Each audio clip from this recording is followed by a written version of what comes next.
আসসালামু আলাইকুম ওয়া রাহমাতুল্লাহি ওয়া বারাকাতুহু। কি অবস্থা সবাই, কেমন আছেন? আশা করি আপনারা সকলে ভালো আছেন। নিয়ে আসলাম আপনাদের জন্য মিথ্যা অভিযোগ গল্পের পার্ট 15। আর আপনারা তো অনেকেই জানেন আমি একটু প্রবলেমে ছিলাম, এই জন্য ভিডিও করতে পারিনি। তো আজকে শুরু করলাম। তো চ্যানেলে এখন যারা নতুন আছেন তারা এখনই চ্যানেলটি সাবস্ক্রাইব করে বেল আইকনটি প্রেস করে দিবেন।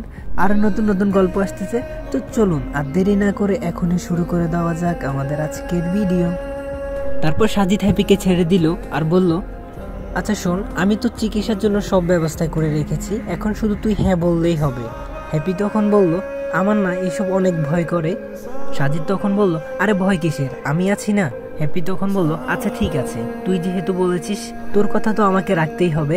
সাজিদ তখন বলল, সত্যি বলছিস তো? হ্যাপি তখন বলল, হ্যাঁ আমি সত্যিই বলছি। তারপর তারা দুজন শুয়ে পড়ে।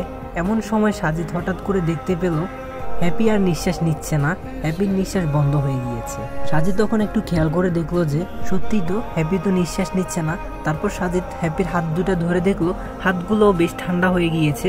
তখন সাজিদ বুঝতে পারলো হ্যাপি আর নেই। সাজিদের দু চোখ কান্নায় ভেসে যাচ্ছে আর মনে মনে ভাবছে, যার জন্য এত কিছু করলাম, এত দূরে আসলাম, যাকে ছাড়া আমার দিন কাটবে না, সময় যায় না, তাকে ছাড়া আমি কি করে থাকবো? তুই এত নিষ্ঠুর কিভাবে হলি? আমাকে ছেড়ে এভাবে চলে যেতে পারলি? তোর ওই নিষ্পাপ হাসিটা আর মিষ্টি শ্বাসটাই তো আমার ছিল রোজকার অভ্যাস। আল্লাহ, তুমি হ্যাপিকে কেন আমার জীবন থেকে এভাবে নিয়ে গেলে? তখনই হ্যাপির পাশে একটা চিঠি দেখতে পেলাম। আমি চিঠিটা খুললাম। হ্যাপি কি লিখেছে দেখার জন্য। চিঠিতে লেখা ছিল, এই গাদা কাঁদছিস কেন? এটা তো আগেই জানতি আমি আর এই পৃথিবীতে বেশি দিন নেই। আর তুই কাঁদলে আমার একদম ভালো লাগে না, জানিস না? তুই কিন্তু কোনো কিছুতে একদম ফাঁকিবাজি করবি না। আমি যদি পারতাম না আত্মা হয়ে ফিরে আসতাম। জানিস আমিও স্বপ্ন দেখতাম তোকে নিয়ে, তুই সমাজে একদিন অনেক বড় হবি, মানুষগুলো বলবে ছেলে হলে সাজিদের মতো হও। আরও কত স্বপ্ন দেখেছিলাম, কিন্তু দেখ না, বিধাতার যে এক কঠিন সত্য, কিছু কাজ অসমাপ্তয় মানায়। আমার স্বপ্নগুলো প্লিজ অসম্পূর্ণ রাখিস না। আর শোন, তুই যদি কাঁদিস না, আমি আর কোনোদিন তোর সাথে গল্প করব না। আমার আম্মুর আমি ছাড়া কেউ ছিল না, প্লিজ তুই মায়ের মতো আগলে রাখিস। আর শেষ একটা কথা, তুই তোর পরিবারকেও এমনভাবে আগলে রাখবি যেভাবে আগলে রাখলে দুই পরিবার একসাথে খুশিতে থাকতে পারে। একদম কাঁদবি না গাধা, আমায় দেখ আমি কতটা হাসছি। আর হ্যাঁ, একটা লাল টুকটুকি বউ নিয়ে আসবি যে তোর অনেকটাই খেয়াল রাখবে। আমার সময় শেষ, আমি চলে যাই। এই লেখাগুলো পড়ে সাজিদ কান্না করতে লাগলো। হ্যাপিকে ছাড়া কি করে থাকবে? আল্লাহ কেন তার থেকে সব কিছু কেড়ে নিচ্ছে? এই বলে জোরে জোরে চিৎকার দিতে লাগলো। এমন সময় কে একজন সাজিদকে অনেক জোরে জোরে ডাকছে। সাজিদ তখন আচমকা চোখ খুলে দেখলো এটা স্বপ্ন ছিল। হ্যাপি তখন বলল, কিরে কি হয়েছে? তুই ঘুমের মধ্যে কান্না করছিস কেন? আর এভাবে চিৎকারই বা কেন করছিস? সাজিদ তো চুপ করেই আছে, কিছুই বলতে পারছে না। হ্যাপি তখন বলল, কিরে কথা বলছিস না কেন? তোর কি হয়েছে? সাজিদ তখন আর কোনো কিছু না ভেবে হ্যাপিকে জড়িয়ে ধরে বলল, তুই আমাকে কোনোদিন ছেড়ে যাবি না? আমি তোকে ছাড়া থাকতেই পারবো না, তুই বুঝিস না কেন? হ্যাপি তখন বলল, আমি তো তোর কাছেই আছি, আমি কেন তোকে ছেড়ে যাব? আর তুই কি কোনো খারাপ স্বপ্ন দেখেছিস এভাবে কান্না করছিস যে? সাজিদ তখন হ্যাপিকে সবকিছুই খুলে বলল। তারপর হ্যাপি বলল, আচ্ছা ঠিক আছে, এখন ঘুমা। সাজিদ তখন বলল, না আমি ঘুমাবো না, তুই ঘুমিয়ে পড়। হ্যাপি বলল, কেন ঘুমাবি না? কিছুই হবে না, তুই ঘুমিয়ে পড়। সাজিদ তখন বলল, আচ্ছা ঠিক আছে ঘুমাবো, তবে একটা শর্ত আছে। হ্যাপি তখন বলল, এত রাতে আবার কি শর্ত? আচ্ছা ঠিক আছে বল। সাজিদ তখন বলল, আমাদের মাঝখানে যে কোলবালিশটা থাকে সেটা আজকে রাখবি না। ও আর হ্যাঁ, আর তোর মাথাটা আমার বালিশের মধ্যে রাখবি। হ্যাপি তখন বলল, আচ্ছা ঠিক আছে যা, তোর কথাই রাখবো, এখন না হয় ঘুমিয়ে পড়। তারপর তারা দুজন ঘুমিয়ে পড়লো। তারপর সকালে ঘুম থেকেই উঠেই তারা দুজন ফ্রেশ হয়ে নিচে চলে গেল। নিচে এসে নাস্তা করে সাজিদ আর দেরি করলো না, চলে গেল মামার কাছে। মামার কাছে গিয়ে সাজিদ মামাকে বলল, মামা আমার মনে হয় আজকে অপারেশনের কাজটা শুরু করে দেওয়া ভালো হবে, আমি আর দেরি করতে চাচ্ছি না। হ্যাপিরও নাকি শরীরটা খুব খারাপ করছে, তাই আমি আর চাচ্ছি না, দেরি করাটা ঠিক হবে। মামা তখন বলল, আচ্ছা ঠিক আছে কোনো সমস্যা নেই, আচ্ছা আমার সাথে তাহলে তোমরা দুইজন চলো, আগে হ্যাপি সবকিছু পরীক্ষা নিরীক্ষা করে দেখি। তারপর সাজিদ তো আর দেরি করলো না, তাড়াতাড়ি করে রেডি হয়ে হ্যাপিকে নিয়ে নিচে আসলো। হ্যাপি নিচে এসে মামির কাছে গিয়ে বলল, যদি কোনো ভুল করে থাকি তাহলে আমাকে ক্ষমা করে দিবেন, আর হ্যাঁ আমার জন্য দোয়া করবেন। যদি ইনশাল্লাহ ভালো হয় তাহলে আবার দেখা হবে। মামি তখন বলল, তুমি চিন্তা করো না, আল্লাহর উপর ভরসা রাখো, দেখবি ইনশাল্লাহ তুমি সুস্থ হয়ে যাবে।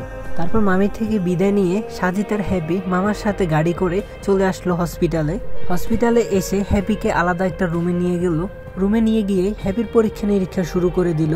কিছুক্ষণ পরে রিপোর্ট নিয়ে আসলো মামা তখন সাজিদকে বলল, ভালোই করেছো আজকে নিয়ে এসেছো, হ্যাপির অবস্থা দিন দিন খারাপ হচ্ছে, আর আজকে অপারেশনটা করলে ভালো হবে, এখন তুমি কি বলো? সাজিদ তখন বলল, হ্যাঁ মামা, শুরু করে দিন। তারপর আমি মামার সাথে কথা শেষ করে চলে গেলাম হ্যাপির কাছে। হ্যাপিকে গিয়ে বললাম, তুই একদম চিন্তা করবি না, আল্লাহর উপর ভরসা রাখ, দেখবি তুই একদম সুস্থ হয়ে যাবি। হ্যাপি তখন বলল, আমার না খুব ভয় করছে, তুই আমার সাথেই থাক।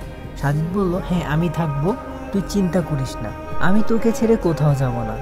এমন সময় দরজা দিয়ে আসলো বর্ষাকে দেখে হ্যাপি বলল, কি রে তুই এসেছিস, আর তুই কিভাবে জানলি আমি এখানে? বর্ষা তখন বলল, আমি সবই জানি, সাজিদ সব বলেছে, আসলে সবই ভাগ্যের উপর, ভাগ্যে যেটা আছে সেটা তো হবেই, তুই একদম চিন্তা করিস না, দেখবি তুই খুব তাড়াতাড়ি সুস্থ হয়ে যাবি। ঠিক তখনই সাজিদ বলে উঠল, আচ্ছা ঠিক আছে, তোমরা দুজন কথা বলো, আমি একটু বাইরে থেকে আসছি। হ্যাপি তখন বলল, কোথায় যাচ্ছিস আবার? সাজিদ তখন বলল, আমি একটু বাড়িতে কল করে বলি আন্টি আর আম্মুকে, কারণ ওনারা তো জানে না, তোরা দুজন কথা বল। এই বলে আমি সেইখান থেকে চলে আসি। আমি চাইলে সেখান থেকে কল করতে পারতাম, কিন্তু করিনি। তারও কারণ আছে, সেটা হলো আমি যদি হ্যাপির সামনে আন্টিকে কথাগুলো বলি, এতে করে হ্যাপি মনের দিক দিয়ে খুবই ভেঙে পড়বে, আর এই জন্য আমি বাইরে চলে আসলাম। বাইরে এসেই কল করলাম, কল করা মাত্র ধরলো মেঘলা তখন বলে উঠলো, কেমন আছিস তুই? সাজিদ তখন বলল, হ্যাঁ আমি ভালো আছি, তুই কেমন আছিস? মেঘলা বলল, হ্যাঁ আমিও ভালো আছি। সাজিদ তখন বলল, আচ্ছা মা কোথায়, মাকে দে। মেঘলা তখন বলল, কেন কি হয়েছে আমাকেই বল। সাজিদ তখন বলল, আসলে হ্যাপির আজকে অপারেশনের ডেট, সেটা মাকে বলার জন্য আর আন্টিকে বলার জন্য। হ্যাপি তখন বলল, আচ্ছা ঠিক আছে, তুই ওইটা খালাকে বলিস, তার আগেই তুই আমাকে বল, আজকে এতদিন হয়েছে আমাকে একটা কল করেছিস? সাজিদ তখন বলল, আমি কি করে কল করব, আমি একটু ঝামেলায় আছি। মেঘলা কিছু বলবে, ঠিক এমন সময় আম্মু এসে পড়লো, আর আম্মু বলল, কিরে মেঘলা, কার সাথে কথা বলছিস? মেঘলা তখন বলল, এই তো সাজিদ কল করেছে, এই নিন আপনি কথা বলুন। তারপর মেঘলা আম্মুকে কল দিল, আর আমি আম্মুকে বললাম, আসসালামু আলাইকুম আম্মু, কেমন আছেন? আম্মু তখন বলল, হ্যাঁ আমি ভালো আছি। সাজিদ তখন বলল, আম্মু আমি কল করেছিলাম, আজকে হ্যাপির অপারেশন, আমি আগে বলার সুযোগ পাইনি, তাই বলতেও পারিনি।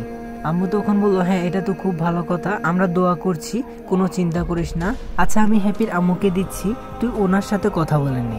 তারপর আম্মু আন্টিকে কলটা দিল, আমি আন্টিকে সালাম দিয়ে বললাম, আন্টি আপনি একদমই চিন্তা করবেন না, দেখবেন হ্যাপি সুস্থ হয়ে বাড়িতে ফিরেছে।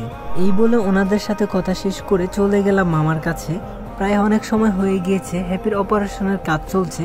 ডাক্তারের রুমে গিয়ে দেখি মামা সেখানে নেই, নিশ্চয়ই কোথাও গিয়েছে।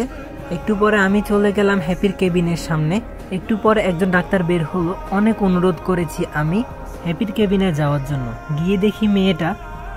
তো গাইস ভিডিওটি কেমন লাগলো অবশ্যই কমেন্ট করে জানাবেন, আর যদি ভালো লেগে থাকে তাহলে এখনই like comment share and subscribe করে বেল আইকনটি প্রেস করে দিবেন। আর যদি নেক্সট পার্ট চান তাহলে আপনারা এখনই বেশি বেশি করে কমেন্ট করে দিন। তো সবাই ভালো থাকবেন, সুস্থ থাকবেন, খোদা হাফেজ।